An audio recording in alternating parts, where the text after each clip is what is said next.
On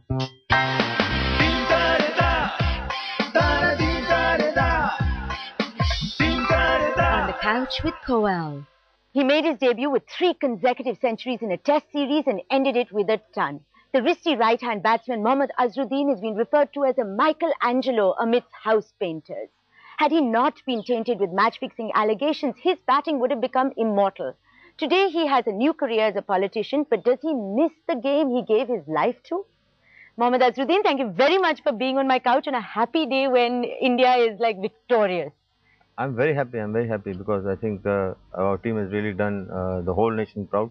I'm very happy that they've really played very well. I mean, congratulations to the team. Who or what do you think should be credited for this victory of 2011 World Well, I Cup? think the team played as a unit. They were very competitive. I mean, till they came to the quarterfinals, I think the performances were up and down. But I think they really picked it up from the quarterfinals, semi-final, and final. And in the finals, they sealed the fate.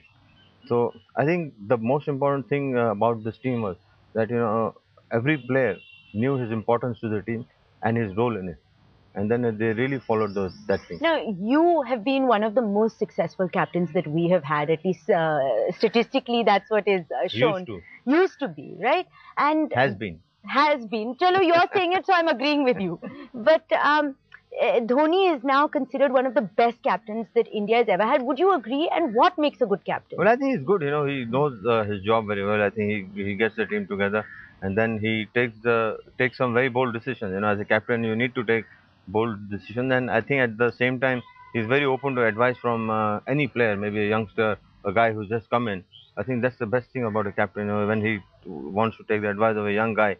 I mean, that's the best quality any captain. Did you ever do that when you were captain? Always, many times.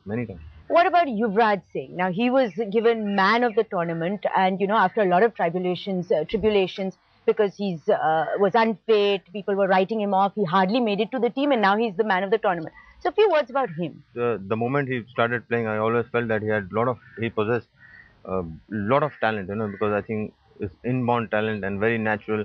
And I think good striker of the ball, good fielder. But I think somewhere down the line, I think he had lost it. So then when you don't score runs, then people start commenting about your form. Then after that, then he had put on a lot of weight. But I think he still has a little more weight. I think if he loses a little bit more weight, I'm sure he's done well. I think whatever he's done in the tournament, I think he's really played well, and he deserves that Player of the Tournament award. And Sachin Tendulkar, everyone said that after this World Cup, that there was a speculation that he would retire. It was expected for him to retire. Of course, there's been no statement of this kind. What do you think is going to happen? How long is he going to play? Personal decision, I think. I mean, I was hearing his comments on some of the channels. He said that he will take the decision when he wants to, and he said he will. He doesn't. He said he will let the world know. I don't think he needs any certificate from anybody to show that he's done well. But I think he's done well. He's played the game for so long, and I think that decision should be left to him. I think he's enjoying his cricket. I think he's still batting well. I mean, fielding is good. So I mean, if a person is playing well, if he's competing with a guy who's just come in, like a 19-year-old or 20-year-old guy, that means you're doing well. The day you don't compete with them, that means you're on the decline. But I think he's doing well. So I think that decision, to do with fitness, right? That decision has to be left to him.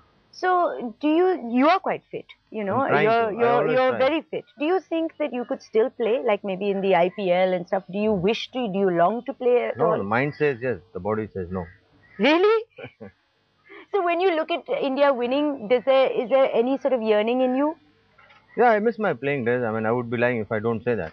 But I've moved on from that phase. I can't get stuck in the same time. So I mean, I really miss my playing days. I really enjoyed whatever I did in those 17 years when I represented the country. So it was a wonderful feeling. You came in straight after the '83 World Cup win that we had, like a year after that. Almost 1.5 years. Yeah, almost. So you came in there, and that winning that World Cup was put India on the map, immediately. Right. And this World Cup has sort of said, look, we are not going to bow down to pressure. So which one do you think is the greater triumph? Well, I think the 1983 World Cup, showed the way for the team to win here to 2011.